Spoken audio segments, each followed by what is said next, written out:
Welcome back to This Week in Agribusiness. Several weeks ago, the Dutch government released a proposal vowing to cut emissions from agriculture substantially by 2030. Their chief targets are nitrous oxide and ammonia. They want to reduce those emissions by 30% here in the next 6 years.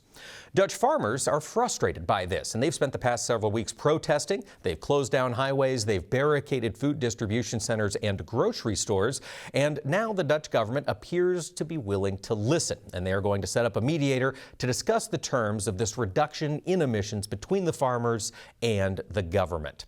But some European farmers have left the continent entirely and have taken a trip to the United States. Max had a chance to catch up with a few.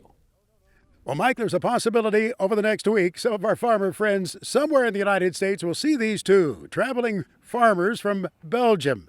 Heinrich Kirchhoffs and Anita Hassan joining us here near Chicago. You like the United States, don't you? Yes, we fell in love with the States on our honeymoon in 1995. Yes. And how many times have you been in the U.S., Anita? I guess 17 times Yeah, now. something Yes. like that. And you always stop and visit with farmers. Yes, every year. Yes. Since we met Darius Harms in Penfield, Illinois, we come back every year and to visit the area and the tractor show, of course. But you travel all over the United States. You've met farmers in Texas and the Palouse area of Washington. Tell us about your travels and some of the folks you've met. Well, we've been all over. We've been done around 40 states, I guess. We've been the rest we've done already every state, like the Palouse area, Montana, North Dakota, South Dakota, everything. Anita, what is it you like about the United States? You guys are so passionate about it, and you come back often. Driving around through rural areas. Yes. And you're not afraid to meet people either, are you? No, I'm not. When you walk up to them, you learn a lot about agriculture. And I know you already had great background on ag, but people enjoy watching you, Heinrich, as you build stuff in your shop in Belgium. Well, it's quite different from here. Everything is small at home. The farms are small, the fields are small. Even our roads, I only can have equipment of 10 feet wide. Otherwise, I won't get to the fields. So it's rather intensive farming. Yeah, it's very intensive. And the space you got over here is unbelievable. To us, it looks like farming heaven over here. But your equipment is modern. Yes, I try to keep it up, yes. What's been interesting to watch is the building of equipment you do, the things that you craft for your own farm, tillage equipment, for example. Yes, I even cut up new equipment to adapt it to how I want it to be, yes, because I can't find it. You make what you need. There are some real challenges in European agriculture. We've been seeing protests, tractors lined up, blocking highways. What's going on? Well, Europe has said that no end deposition of the farms can get to the nature. So they want to close farms around the nature and even the cut livestock completely by 65%. And those farms close to nature, they have to close down.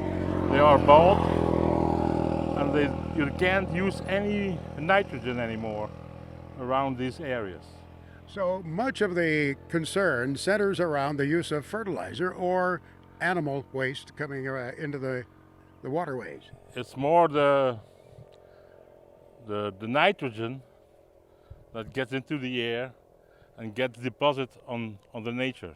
But with two big harbors in the area, with a lot of traffic and national airports, much of the nitrogen comes also from the other part. But I am afraid they're going to sacrifice the agriculture to save the other part. Farmers clearly have been sounding off about it and very actively blocking traffic, blocking the cities. Yes, even yesterday a boy who was driving a tractor of 16-year-old, he was shot at by a policeman. And at the moment they are trying to, he has been arrested and farmers are trying to rescue him from jail even. So emotions have been very high. Yes, it's getting dangerous, very dangerous. But I don't think the politicians understand the connection of a farmer between his land and his farm. And that's the big difference with a politician, I guess. There seems to be that concern among some in the United States, too, as maybe you've sensed. You bring your own photographer with you. This woman takes pictures all the time. Yes, I do. I But try to. I don't like to be in them. Well, she gets plenty of landscape, that's for sure. Hey, we hope you continue to have great travels in the U.S. and that you can continue to farm unfettered in Belgium. Thank you. Yeah, of course. It's great to have. We'll be back. We brag about having friends in Belgium because of you two. Did you know that, Anita? No, I didn't. Yeah, we talk about you a lot. Oh, hey, Heinrich Kirchhoff's Anita Hassen from Belgium. You may see them in your farming area over the next few days as they travel across the United States. Mike, they're great people. Well, for the most part. Thank you, Max. That is fantastic. I do enjoy following Henrik and Anita on social media. Their Twitter and Facebook feeds are a great way to learn about what is happening in European agriculture and in Belgian construction, which is Henrik's other job. Folks, stick around. We're going to have more this week in agribusiness coming up, including a look at technology that's developing in agriculture. Max has a new show about that. We'll talk about it when we return.